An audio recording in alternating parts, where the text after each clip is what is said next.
Gabriel Miller and Nate Bliss from the New York City Economic Development Corporation. So again, my name is Nate Bliss. I'm a Senior Vice President at the Economic Development Corporation. It's great to see some familiar faces in the audience. I have the privilege and responsibility of representing the city as it relates to all things Long Island City. This is a role I stepped into about 6 weeks ago when something happened in this neighborhood. And going forward, I will be coordinating on behalf of my colleagues in city government, closely with my colleagues in state government, and with the company, and ideally with all of you, to make sure that we are making the most of this pretty unprecedented opportunity that is presenting itself to the Long Island City, Western Queens, New York City region in the totality. So today what I wanted to do, and thank you very much for the audience, I should say, just at the outset. Thank you, Richard. Thank you to Old Astoria Neighborhood. Thank you to the venue.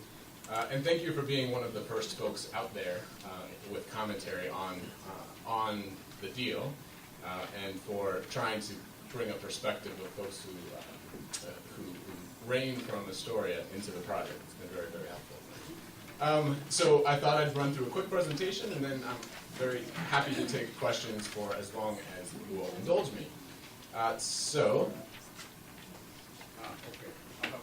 Okay. Once Gabby is done with the fact sheet, she can help. I got it. So If you don't mind. here's our agenda. It's just a quick 12-slide presentation, and again, happy to answer questions afterwards.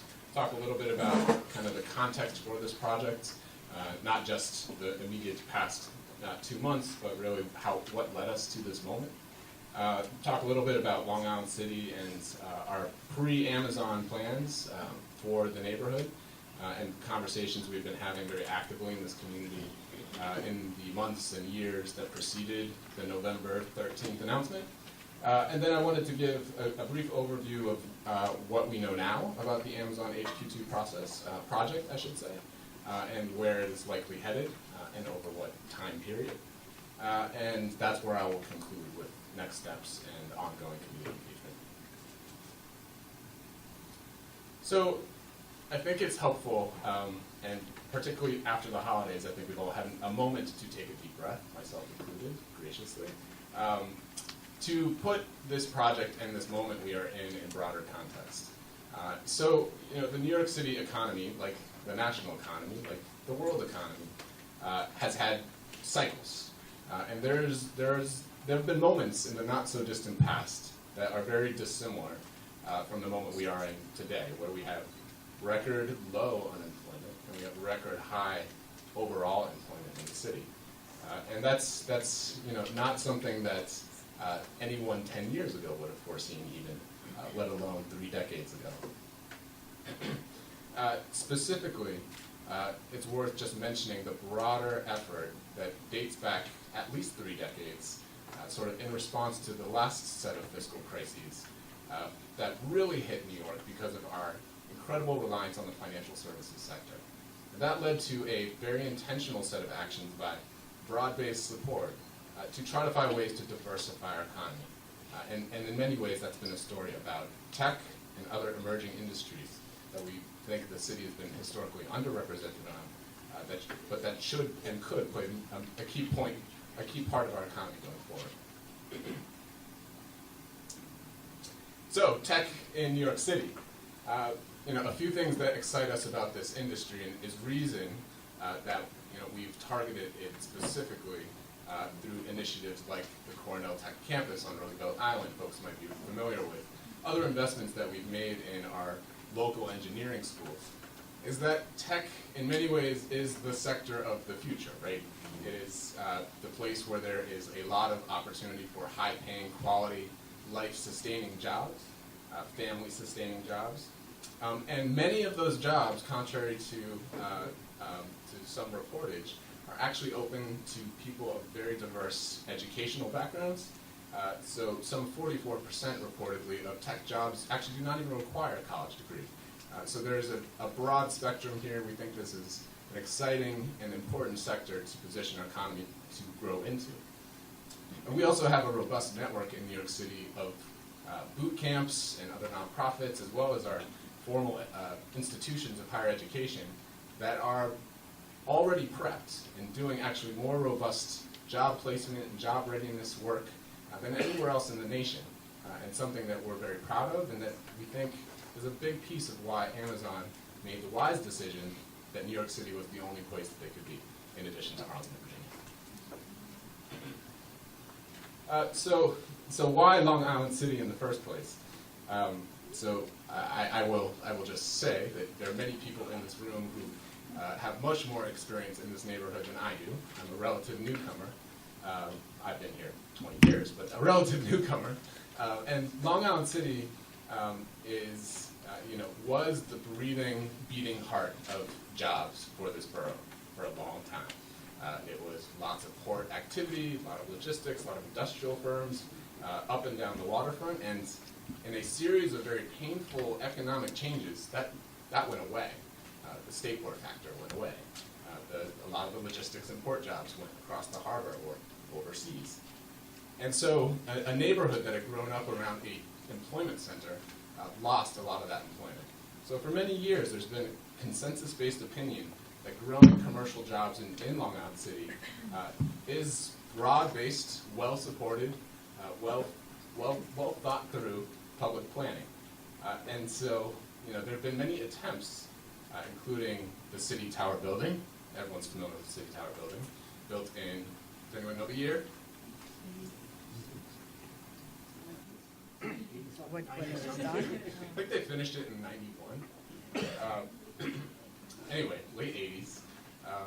It stood alone for many, many years, right? It went up. There was a hope that it was going to catalyze a whole central business district that was going to grow around it. Did that happen? Well, no, not particularly. Despite a lot of effort to establish Long Island City as a central business district for the borough.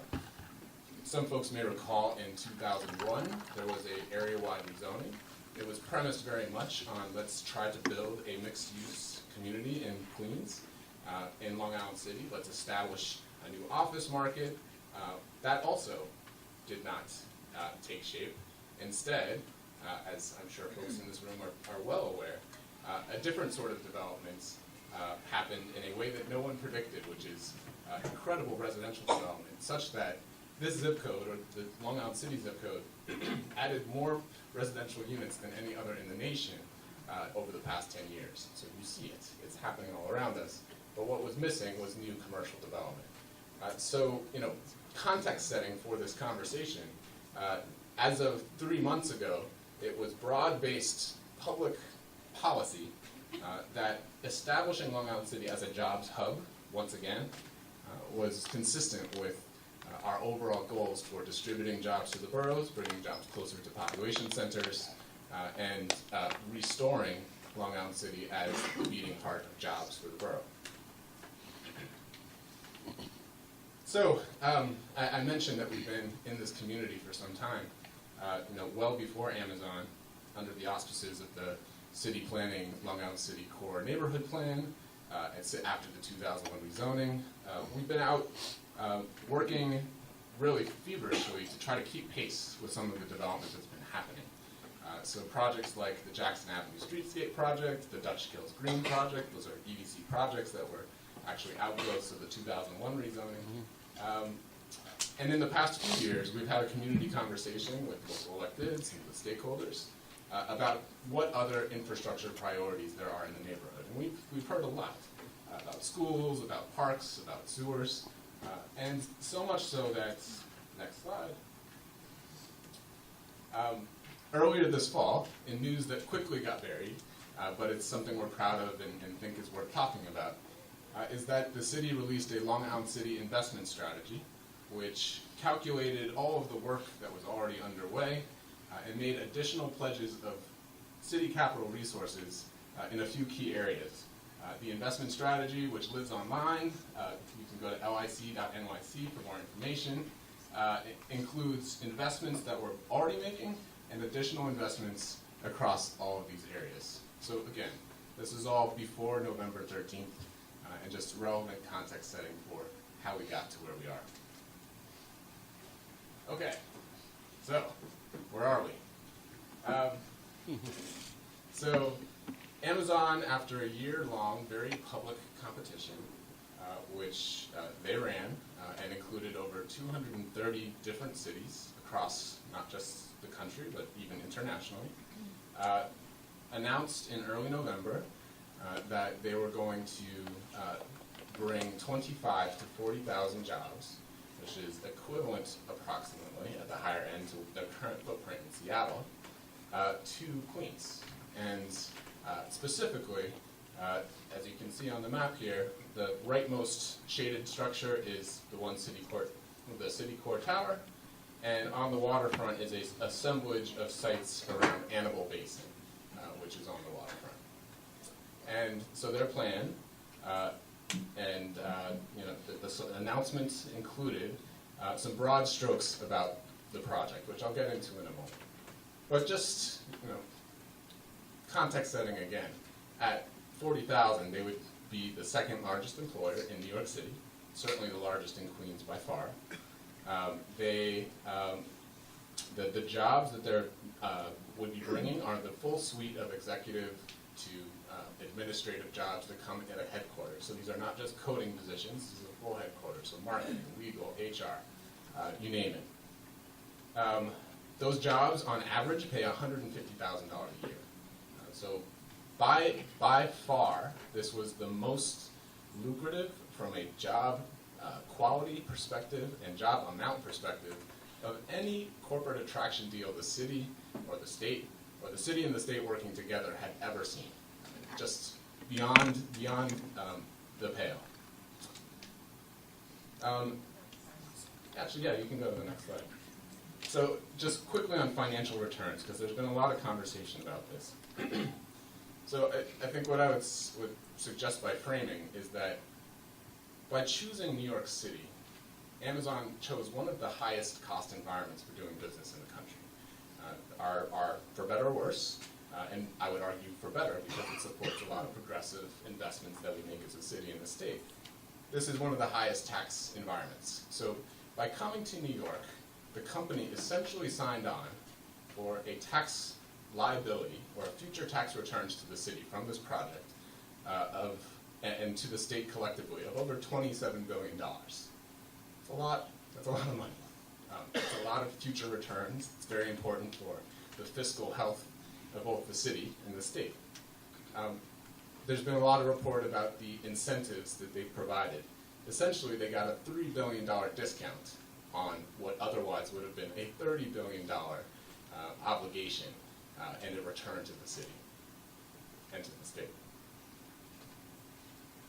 So we're, as I'll say at the end, we're at the very beginning of this process. There's many more presentations to come, which I'm very happy to return to do, and a lot of important work to be done around the project, its details, and some other important features.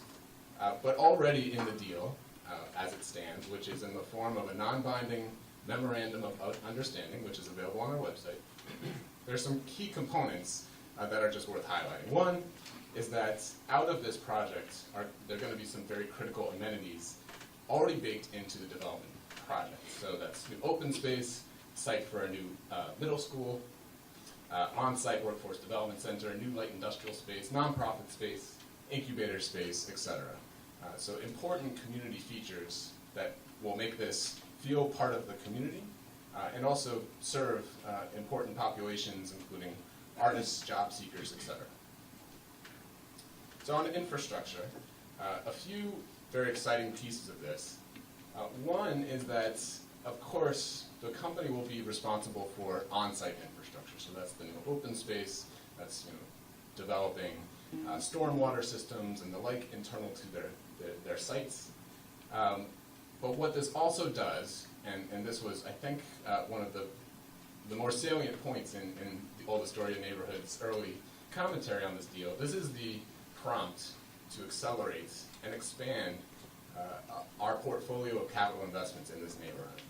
So part of the deal already is a structure that would establish an infrastructure fund that would collect money over time, over the long term, that would be dedicated in part to Long Island City exclusively, and would be guided through a community engagement process, a community decision-making process, as to what that infrastructure would be spent on.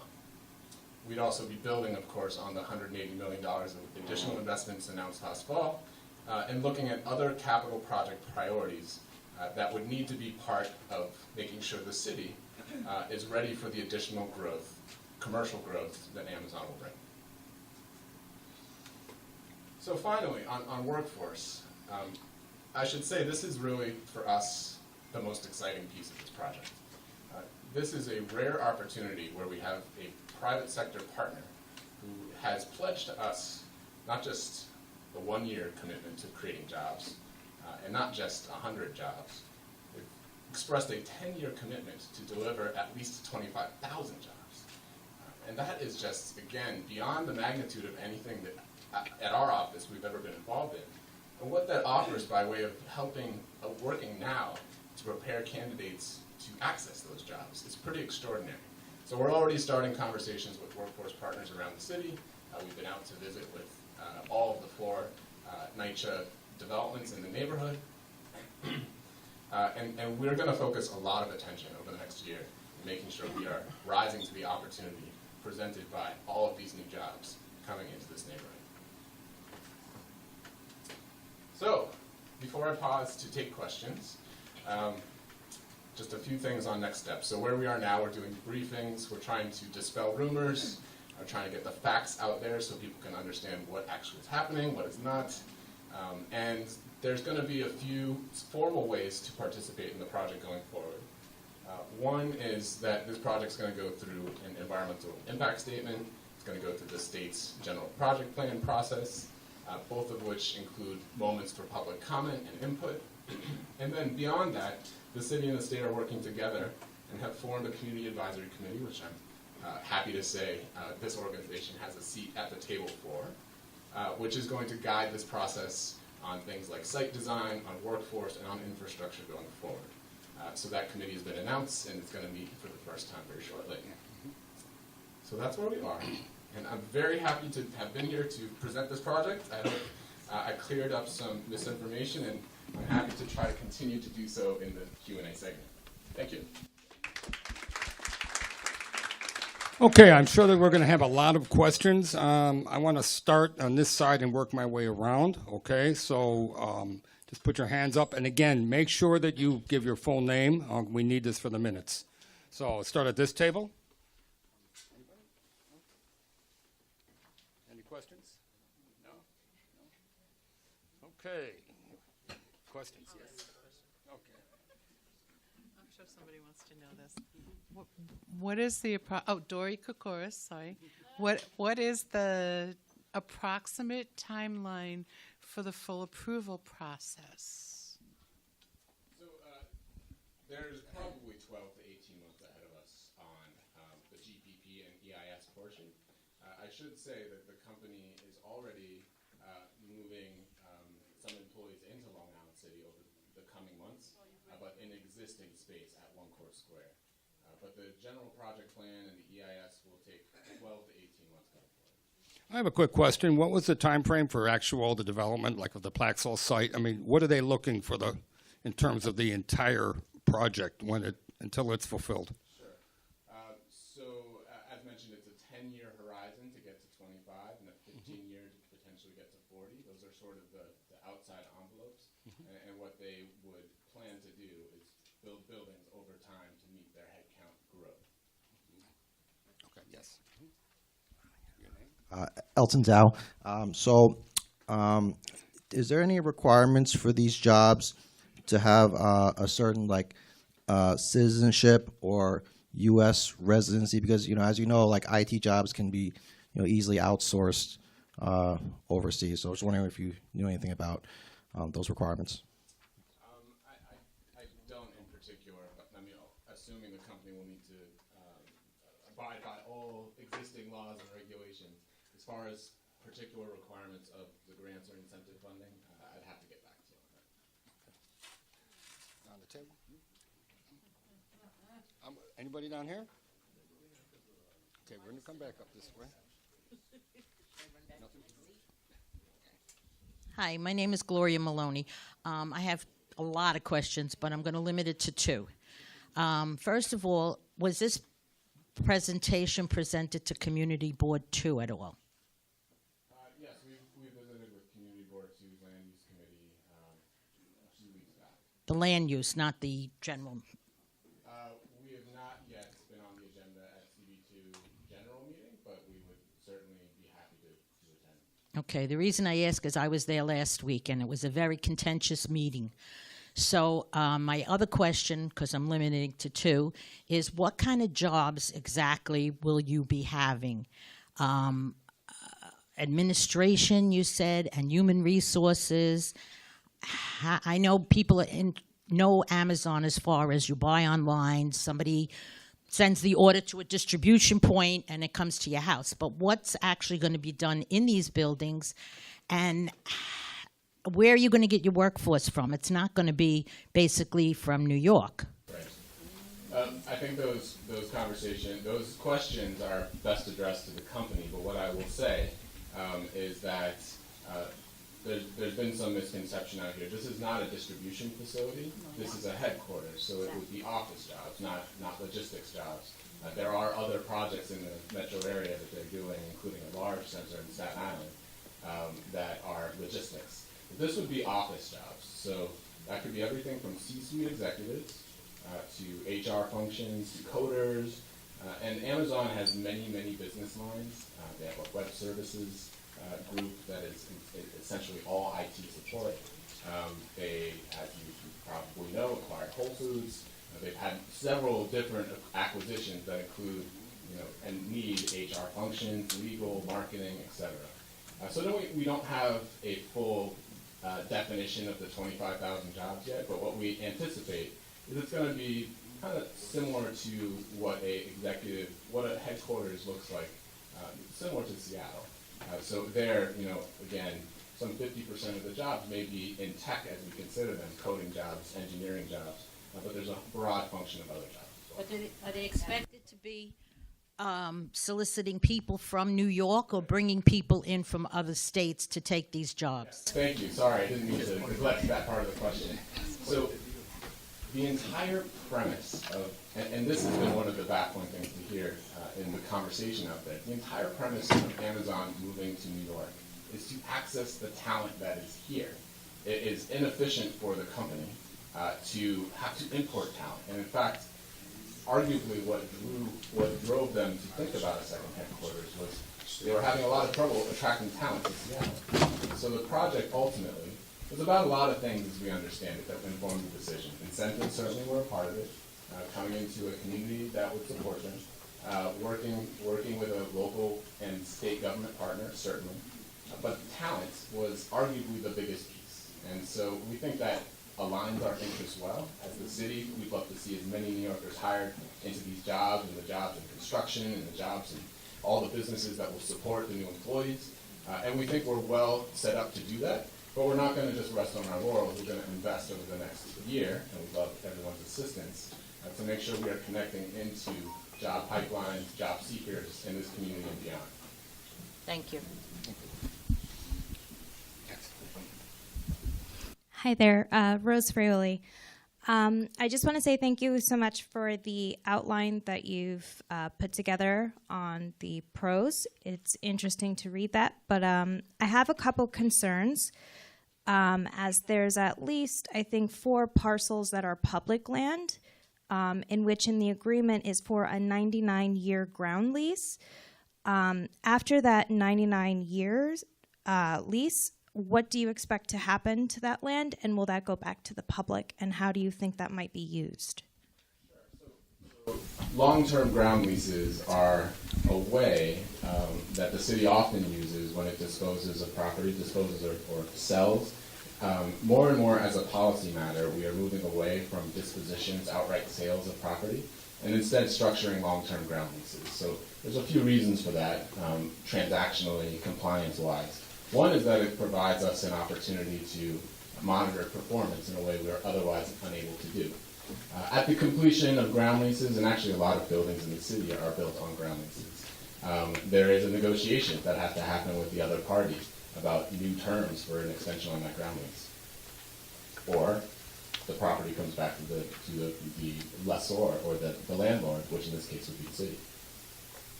Does that answer your question? Is there any terms that that public land would go back to the city sooner, or is that still under negotiations? Well, thank you for the question. So the idea of recapture of benefits or recapture of property is actually contemplated in the MOU and is a very important piece here. So thank you for prompting the question. The incentives and the fact that there is public property in here give the city and state incredible control to make sure that there's performance as the company has pledged to do. So that means job creation. That means meeting their targets on all other elements of performance as outlined in what is now an MOU, but will be binding documents going forward. And so it's important to note the much talked about $3 billion of incentives, of which, by the way, half are as of rights and as a matter of law that any company building in Long Island City would have been able to access. Even those programs include recapture provisions that if the company fails to meet its obligations under those agreements, there are penalties, there's recapture, potentially even of property. Yes. How you doing? Hi, Joey Grill. I have a question about when you refer to the topic of infrastructure. So we have an F train, we have a 7 train, we have an N line that comes from Astoria, among other things. Everybody complains about all of them now. And they don't actually function. I mean, they actually function okay, but if you're going to add 25 to 40,000 people, of which, I don't know, some of them are going to live in Long Island City and walk and bike, but many of them are going to come from other areas. What is the city doing to upgrade and guarantee that the people who already live under difficult mass transit situations don't actually want to just move out of New York because of it? Right. Thank you for the question. And thank you also for acknowledging that some of those constraints and concerns predated this project. No doubt. Of course they did. These are issues of transit capacity, of infrastructure capacity that we need to address as a city, as a state, as an MTA, certainly. What I'll say is, as it relates to this project, one, there's going to be a comprehensive environmental review that's going to look at future travel demand to the site. It's going to look at transit capacity. It's going to look at street networks. That's all part of the secret process that is required by law. So this is actually an opportunity to take a hard look at all of the neighborhood infrastructure and invest in it as necessary. The other thing I'll say on commuting patterns, I mean, this is subject to further study, but as you say, a large portion will perhaps live in Long Island City. A large portion may live in Manhattan. A large portion may live in the Bronx, in Staten Island, in New Jersey. And one of the reasons that bringing jobs to Long Island City and to the outer boroughs generally has been standard policy mantra for a long time is it is probably the single best way to deal with our constraints as a transit system and as a city. Because we have an issue in this city in which millions of people try to access Manhattan across very few crossings every morning, and they all try to leave every night.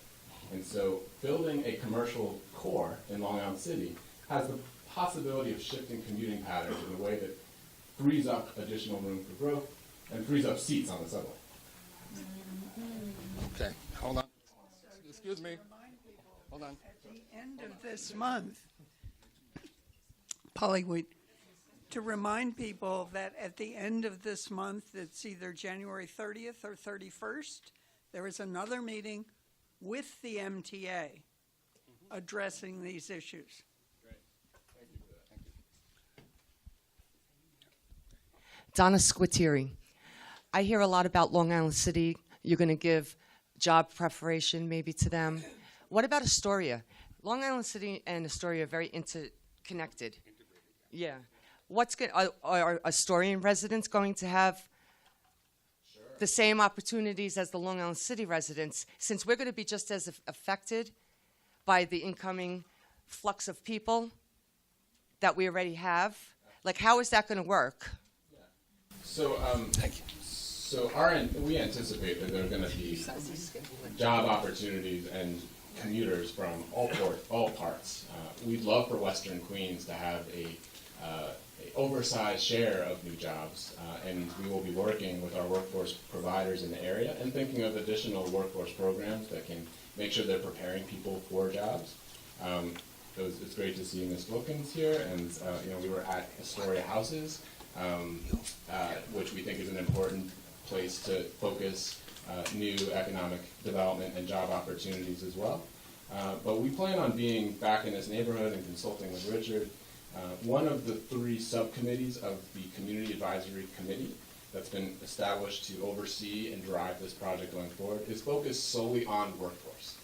And part of that group are representation from CUNY, from DOE, and workforce providers across the 5 boroughs that are going to be advising the city, the state, and Amazon about how they can best tie into current talent and even develop new programs to develop talent.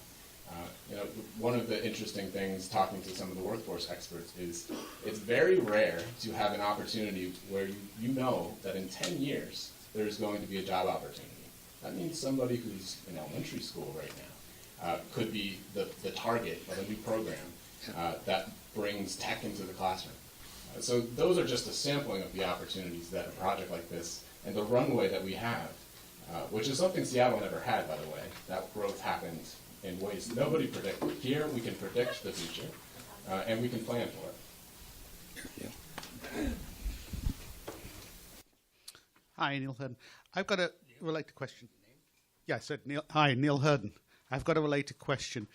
You're setting up a facility in Boulevard, I believe in Woodside. Can you comment on the relationship between your HQ and the Boulevard site? Just to clarify, I do not work for Amazon. Yeah. All right. Thank you very much. But as far as that facility is concerned, that's a question best addressed to the company. But it is, as we understand it, a logistics facility, which itself will have job opportunities. And we are talking to the company about making sure that we're linking into those as well. Okay. Any more questions? We're getting there. Okay, well, we're getting there. Here you go. Hi there, I'm behind this pole here. I just have a question. I'm Dominique Perot. Take the mic. Hi, I'm Dominique Perot. I just have a quick question. I've read a lot about the Community Advisory Committee. Can you elaborate a little bit on the makeup, how these members were chosen, invited, and what percentage represents the actual everyday little person voice of Astoria, Long Island City, and those who will be impacted? Sure. So the Community Advisory Committee was set up by the city and state together, mayor's office, governor's office, EDC, where I work, and ESD, which is our companion state agency that does economic development. And it was done in consultation with elected officials who wanted to participate in that process. And the committee includes 45 members, and all local elected officials, as well as citywide or leadership of various chambers, are invited to participate in an ex officio capacity. So all in, we're at about 60 people, including elected representatives. Richard is graciously on the board or on the committee. So you have representation. Astoria has representation, and the full list of members is available on our website as well if you'd like to take a look. Oh, and Eleni Bornaris, who is my colleague in government, and Rob Holbrook, who have joined us, and Eleni looks like she wants to say something. There are actually 4 members of the Community Advisory Committee here today. So I don't know if you saw this earlier, but Matt Troy, Carol Wilkins, Richard Kazami, and I saw Ms. Cougar. So Claudia Koger from Astoria House is also here. And so there's a lot of representation from Astoria and from Western Queens. And so sorry to call everybody out, but I just wanted to make sure that everyone here knows that there is local representation. Yeah. Okay. There's another question. Hi, I'm Maureen McGillicuddy, and we own a condo here, a unit here, and we're thrilled that our property values are going to go up with this deal. I was wondering, will they possibly have their own van service for their people? I know NYU, the #1 employer in New York, has a van that runs all over Manhattan. Yeah, we don't know just yet. The designs for the campus have not even, pen hasn't hit paper. There's a long road ahead on that and on determining what a overall transportation strategy might be for future employees. But that is something that could be a topic for the Community Advisory Committee. And I should say, we are very happy and want to acknowledge all of the folks in the room and beyond who are part of the Community Advisory Committee. That is not the only way to participate in this project. There will be public meetings, there will be public hearings, and so we invite everybody in this room to participate going forward and raise questions like that. Hi, Claire Doyle. Thanks for a very interesting presentation. Quick question. You mentioned in your handout that Amazon will build 3.5 acres of public waterfront open space at Annabelle Basin, which will connect Gantry State Park and Hunters Point Park South to form a contiguous waterfront park. Do you know at this stage, once that process is complete, who then holds the leash? Who is that under the Parks Department? So one of the obligations that we made sure this company was signing up for was not just the construction of a best-in-class open space, but also its maintenance. Okay. So that is going to be their responsibility. Interesting. So it's more like a public-private partnership at that point when it The entire project is a public-private Huh. partnership.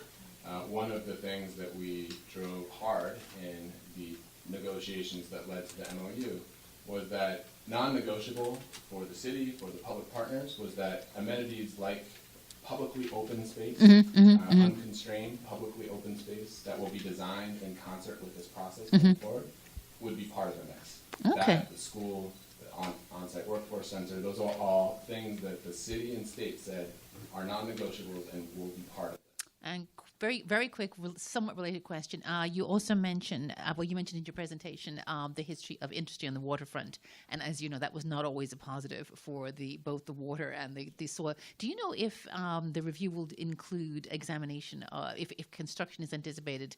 I know that the Silver Cup West project ran into problems where they needed to do remediation. Thank you for the question. Yes, so absolutely, environmental remediation, environmental investigation will all be part of this project. And given how public the project is, you can be assured it's going to be done right and with a lot of oversight. Excellent, thank you. Hi, I'm Juliana Sun.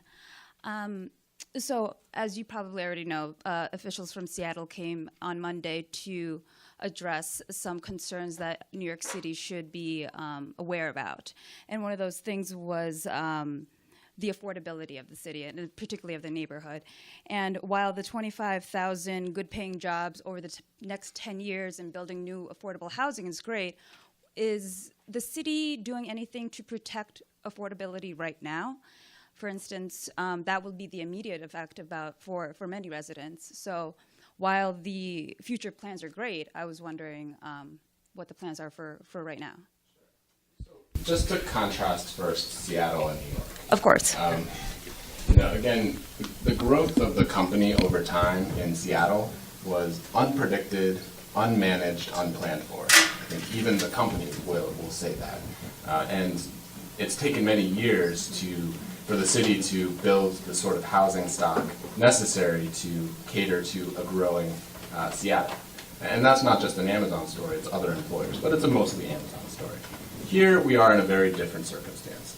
We are at the precipice of a known 10-year horizon in which it's not going to be 10,000 jobs overnight. It's going to be 2,000 to 3,000 jobs a year, which in the broader scheme of our economy and of our housing supply as a city is really not that much. We as a city have a huge economy and we have a huge housing stock. We've built thousands of units in Long Island City just over the past several years, and there's thousands more in the pipeline. I also just want to say, there's probably no one in the country that has a more aggressive affordable housing program than the de Blasio administration. And that includes not just new construction, that's preservation of existing units, and that's a whole suite of services of tenant assistance, legal aid, etc. So that it does exist today. And we are well aware of the concern and thinking of ways we can be out here in this neighborhood with some of those pre-existing programs, even in the interim. But the broader picture is that a 300,000 unit affordable housing plan over 10 years is more housing units than Seattle. Period. It's not just affordable housing that's That's the it. issue, it's Well- also what the city plans to do to, or if they have any plans, to protect the existing housing that isn't affordable. So if you're adding 30,000 people and, you know, even using the numbers of $150,000 a year. Thank you. Basically, what you're doing is changing the economic dynamics of the existing community and the people that live in it. Is the city prepared, or are they looking at freezing, for example, reappraisals on land and housing that exists for 2- and 3-family houses, single-family houses, that will be gentrified and forced into a significant charge because the rents are going to go up all through the area? What's the city planning to do about that, if anything? Thank you for the question. So I will also say that, like your question on transit capacity, I think folks in the room and you yourself would probably acknowledge this has been a concern that well predates Amazon, particularly in Long Island City, which has undergone an incredible transformation over the past 10 years. hasn't helped everybody. It's hurt No, a lot of understood. people who lived I'm there for simply making the 40 point. and 50 years and no longer could afford the real estate taxes on the homes they lived on because the city reappraised because these gigantic, beautiful buildings were now there. So it creates this dual No, issue going on. I'd like to try to answer the question. Please do. When we talk about infrastructure in Long Island City and the conversations that led to the Long Island City investment strategy this past fall, we define infrastructure broadly, and housing is a piece of that. Not just new housing, but the programs that we have in place to make sure that people are secure in their homes. And as I just mentioned in my response to the previous question, looking back at the Housing New York Plan, the Housing New York Plan 2.0, which again arguably is the most aggressive and robust policy approach to not just new, again, but of preserving affordability for existing owners who may be facing a tax burden, and for renters. And so we are happy to entertain an ongoing conversation. In fact, the GPP process and the Neighborhood Infrastructure Subcommittee will be looking at this issue. So the ideas of freezes or of other programs on the tax side are certainly things that we could be discussing going forward. I'm not going to stand here now and say that that's part of the plan. But I appreciate the concern, and more broadly, I appreciate that, again, in the context of a neighborhood that has changed so dramatically over the past 10 to 15 years, these are very real concerns that it is our responsibility as your employees, I work for you, to address in meaningful ways. One thing I'd like to quickly mention, too, if you go to the positions taken by OANA, one of the asks that we have is that the same cap on increases in property taxes that exist in the rest of the state be applied here. We don't have that same cap. So even if a cap's applied, even if the value of your house doubles, they still can't raise your taxes more than 6%, which is what the rest of the state enjoys. And this is something that we strongly feel as an association that should be instituted.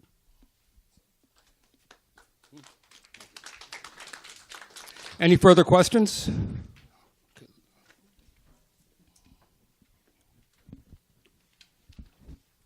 Yeah, two. Are you, Louis Kleiman, are you in any negotiations now for reconsidering the Brooklyn Queens streetcar? That's number one, as part of the mass transit development rollout.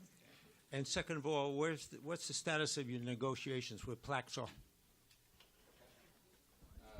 Good to see you again. So on the question of BQX, so what I can say on that is that is as everyone knows, a long-ranging vision and idea about a new streetcar project. It's still in very early stages. It's got a full environmental review, a further design process. So it's there's a lot of road ahead of that. It did not, and it did not factor into the company's decision to locate here. That said, I think premised in your question is, does this project and the resulting development call a question about transportation strategies more broadly? Of course. And so that is something that we're going to need to be taking a look at over the next year. How will people access this site, whether it's by bus, ferry, walking, biking, etc., car. Your second question on Plaxel. So, as folks may be aware, Plaxel, a long-standing family in Long Island City, owns a portion of the development sites here. They had actually just about been ready to enter the public review process for a project that would have resulted in some 5,000 units of new housing, 20%, 25% of which, maybe 30% would have been affordable, the rest market. That was what was on the table and about to enter the public review process. The company negotiated directly with Plaxel to secure control of a portion of their property. The city and state were not a party to those negotiations, so I'm not privy to the details. But at this point, Plaxel is one of the property owners for property that's going to be moving forward through the general project plan process to change the entitlements, to change what is permitted to be developed on that property. Does that answer your question? Thank you. Good evening. My name is Claudia Coger, Resident Association President, Astoria Houses. As I was late, but as I sit and I listen and I understand it's not so much of a question, but it's when I'm in this room, the questions that's being asked in this room are as a part of the board, the committee. These are the questions that we've been asking about. I heard the question about Astoria, what's happening with Astoria, because when the news first broke, it was all considered Long Island City.